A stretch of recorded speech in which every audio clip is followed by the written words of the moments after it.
Hello and welcome to another episode of the F1 Breakdown podcast. We've just had the American Grand Prix and it was another outstanding Grand Prix after the Abu Dhabi Grand Prix, which was another thrilling race. We just had another very good race at the American Grand Prix, which Lewis Hamilton came out on top, who overtook Sebastian Vettel to win the race in America. And he was also the last person to win an American Grand Prix back in 2007, from the 5-year gap that we've had without an American Grand Prix. But before I go on to the championship talk, which is obviously what everyone is talking about going into this weekend with the Brazilian Grand Prix, I just want to thank Lewis Hamilton. He's had that few problems this season with McLaren, and if he didn't have those problems that he had in Abu Dhabi, Singapore, I reckon he would be a strong threat for this title, and it's a shame really because Hamilton has driven really well throughout the whole season, and he's been on top for most of the practice sessions, apart from recently because Vettel has been on top and been on fire. But at the beginning of the season, Lewis was on top, and he was, putting the car in pole position. He just wasn't getting the race wins. If he got those race wins, and he didn't pick up the DNFs that he got, he would have been up there, and I think he could have been the double world champion this year. And it's a shame really because as I said, he's moving to Mercedes, and Mercedes don't really look like he's going to have a car to push for the championship. He might manage to get a few third places out of it if the car's decent at the beginning of the year and can consistently be decent, but I doubt Mercedes will have a championship winning car next season. I don't know that, I can't say that for sure, but we don't know. But let's go then on to the championship fight, shall we? With Vettel and Alonso. Vettel picking up second in the American Grand Prix. He's 13 points clear at the moment, and it looks like it's his championship at the moment. I can't see anybody taking this championship. Oh, I can see Alonso, obviously.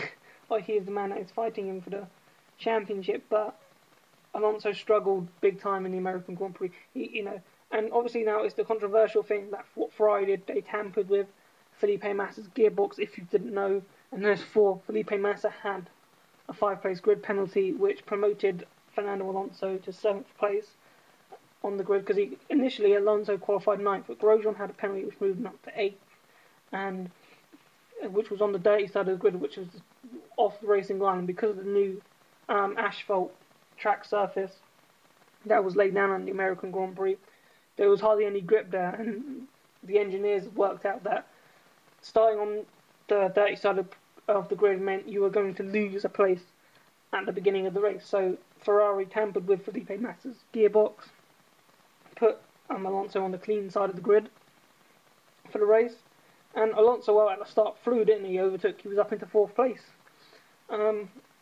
which for me now, moral issues, it's wrong morally for the sport, but if I was in the situation, knowing that we need everything we possibly can to help Fernando Alonso win the title, I probably would have done the same. And I think most of you, if you were in that situation, the head of Ferrari, big boss Luca de Montezemolo, looking down at you, thinking that we need to start winning drivers' championships and constructors' championships, I think most of you would also make that decision to tamper with Felipe Massa's gearbox and give Alonso the advantage. And it gave Alonso the advantage. He got himself up to 4th, and he effectively stayed there. I know he finished 3rd, but with Webber's DNF, which was unfortunate, but with another alternator going, which we can get onto later, he promoted him up to 3rd, because if he had finished 4th and Webber finished 3rd, it would have been a 20-point gap, and that was not going to be clawed back.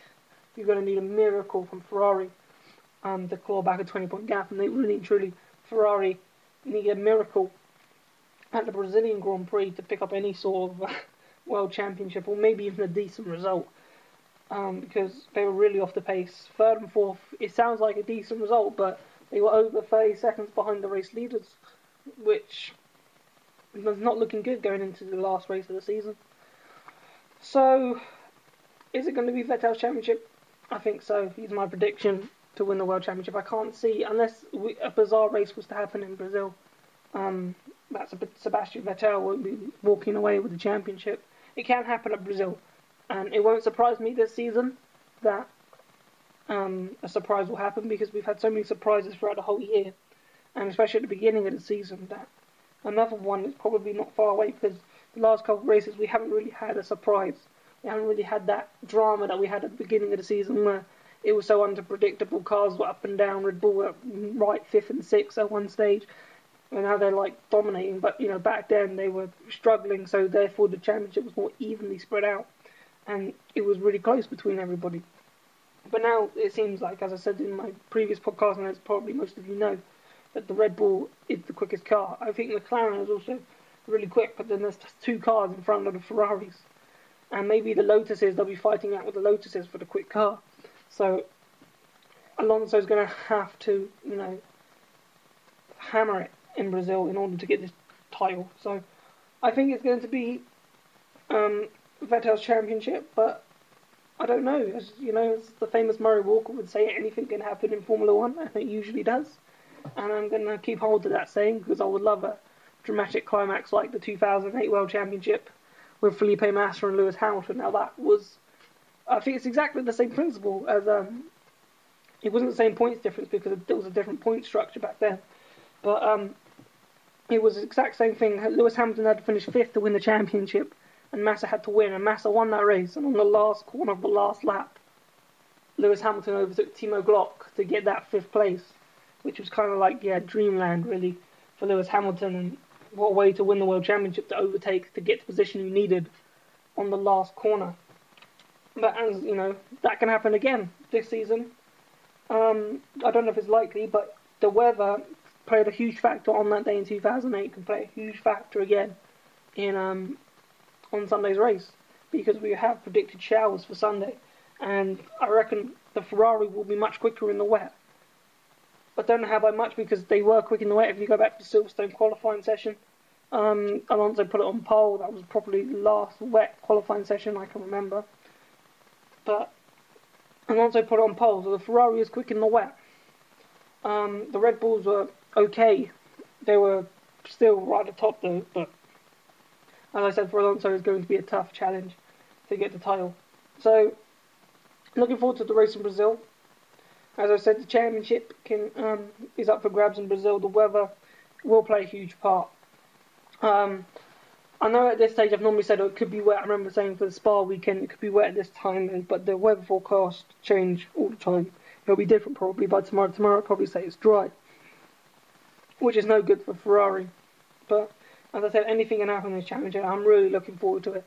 It's going to be a thriller because I can see Alonso. He's going to battle so hard, and I'd be surprising if he has the qualifying session that he had in the USA where he qualified 9th. I can't see that happening again. With Massa out qualifying and qualifying 4th. But I can't see Ferrari going the wrong way in setup. They need to make sure everything is right going into qualifying. And if Massa was to be quicker, if they had the setup for Massa that was quicker than Fernando Alonso, then they have to make sure that the setup is tried and tested for that on Alonso. Because I don't think they did that. I think they went really aggressive for Alonso's car for qualifying, and it didn't quite work. It didn't pay off for them. Whereas a more stabilised car for Felipe Massa, therefore Felipe Massa was far quicker than Alonso, which we haven't seen really this season, which was, I think, a surprise for many people to see Felipe Massa so far in front and so much faster than Fernando Alonso. So, predictions, I'm going to go for a Mark Webber win. I think Mark Webber's going to win. I'm going to go for Fernando Alonso to finish 2nd, because I think he'll just pull something extraordinary out of the bag. Lewis Hamilton to finish 3rd, and Sebastian Vettel to finish 4th, which means Sebastian Vettel, if my predictions were to come true, would be the world champion. And 5th, I'm going to go for Kimi Räikkönen, because Kimi Räikkönen thinks that they can win this Grand Prix. I don't think they can win it, but he thinks the car will suit Lotus's car will suit the Brazilian track, and so I think he'll be up there.